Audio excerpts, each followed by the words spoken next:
ನಮಸ್ಕಾರ ಗೆಳೆಯರೆ, ನಾವು ಹೋಗ್ತಾ ಇದ್ದೀವಿ one of the longest road trip ನಮ್ಮ ಚಾನಲ್ದು. ನಾವು ಬೆಂಗಳೂರಿಂದ ಸ್ಟಾರ್ಟ್ ಮಾಡಿ 5 ಜ್ಯೋತಿರ್ಲಿಂಗ, ಮಹಾರಾಷ್ಟ್ರದ 3 ಜ್ಯೋತಿರ್ಲಿಂಗ ಮತ್ತು ಮಧ್ಯಪ್ರದೇಶ 2 ಜ್ಯೋತಿರ್ಲಿಂಗಕ್ಕೆ ಹೋಗ್ತಾ ಇದ್ದೀವಿ. ಬೆಳಗ್ಗೆ ಸಮಯ 5 ಗಂಟೆ ಶುರು ಮಾಡಿಕೊಂಡು ಇವಾಗ ಆಲ್ರೆಡಿ ಚಿತ್ರದುರ್ಗದ ಹತ್ರ ಬಂದಿದ್ದೀವಿ. ನೋಡ್ಬೋದು, ದಾವಣಗೆರೆಗೆ 57 ಕಿಲೋಮೀಟರ್ ಇದೆ. ಇನ್ನು ಮುಂದೆ ಹೋದರೆ ಪುಣೆ. ಇವತ್ತು ಫಸ್ಟ್ ಪಿಟ್ ಸ್ಟಾಪ್ ಬಂದು ಪುಣೆ.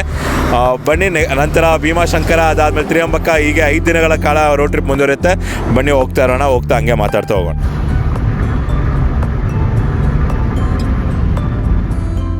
ನಾವಿವಾಗ ಕರ್ನಾಟಕ ಮತ್ತು ಮಹಾರಾಷ್ಟ್ರ ಬಾರ್ಡರ್ ಇದ್ದೀವಿ. ಕೇವಲ ಕೆಲವೇ ಕ್ಷಣಗಳಲ್ಲಿ ಮಹಾರಾಷ್ಟ್ರ, ಕರ್ನಾಟಕ ದಾಟ್ಬಿಟ್ಟು ಮಹಾರಾಷ್ಟ್ರ ಎಂಟರ್ ಆಗ್ತಾ ಇದ್ದೀವಿ.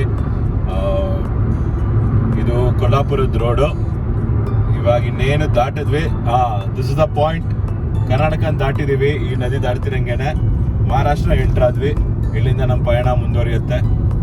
ಅಲ್ಲಿ ನೋಡ್ಬೋದು, ಫುಲ್ ಎಲ್ಲ ಕಡೆ ಶುಗರ್ ಕೇನ್ಸ್ ಬೆಳೆದಿದ್ದಾರೆ. ಹೇಗೆ ಸಕ್ಕದಾಗಿದೆ ನೋಡೋದಕ್ಕೆ ವ್ಯೂ ಅಂತ.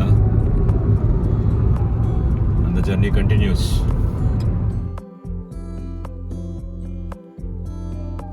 ನಾವಿವಾಗ ಪುಣೆಯಿಂದ 80 ಕಿಲೋಮೀಟರ್ ದೂರದಲ್ಲಿದ್ದೀವಿ. ಸಮಯ ಇವಾಗ 5:48.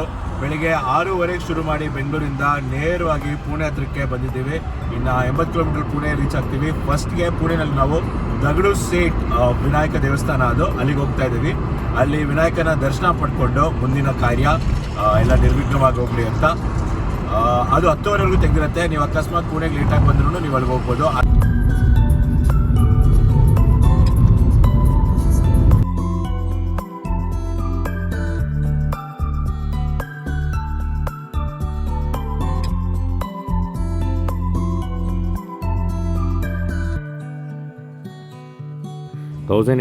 ಲ್ಲಿ ಶ್ರೀಮಂತ ದಗಡು ಸೇಠ್ ಅವರ ಪತ್ನಿ ಲಕ್ಷ್ಮೀಬಾಯಿ ಕರ್ನಾಟಕದಿಂದ ಪುಣೆಗೆ ಬಂದು ನೆಲೆಸಿ ಇಲ್ಲೇ ಒಂದು ಹಲ್ವಾಯಿ ಅಂದರೆ ಮಿಠಾಯಿ ಅಂಗಡಿನ ತೆಗೆದು ವ್ಯಾಪಾರ ಶುರು ಮಾಡ್ತಾರೆ.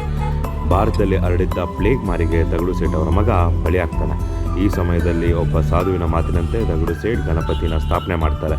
ನಂತರ ಅವರ ದತ್ತುಪುತ್ರ ಗೋವಿಂದ ಸೇಠ್ 2ನೇ ಗಣಪತಿನ, ಗೋವಿಂದ ಸೇಠ್ ಅವರ ಮಗ ದತ್ತಾತ್ರೇಯ ಗೋವಿಂದ ಸೇಠ್ 3ನೇ ಗಣಪತಿನ ಸ್ಥಾಪನೆ ಮಾಡ್ತಾರೆ.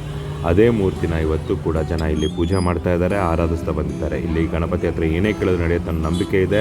ಅದರಂತೆ ಮಹಾರಾಷ್ಟ್ರ CM ಸೇರಿದಂತೆ ಹಲವಾರು ಸೆಲೆಬ್ರಿಟೀಸ್ ಇಲ್ಲಿ ಬಂದು ಪೂಜೆ ಮಾಡ್ತಾರೆ. ಸಕ್ಕತ್ತಾಗಿದೆ. ನೇರಳೆ ಹಣ್ಣಿನ ಟೇಸ್ಟ್ ಬರ್ತಾ ಇದೆ. ಬಾಯೆಲ್ಲ ನೇರಳೆ ಆಗ್ತಾ ಇದೆ. ಈ ಪುಣೆಗೆ ಬಂದರೆ ಪಕ್ಕ ಟ್ರೈ ಮಾಡಿ.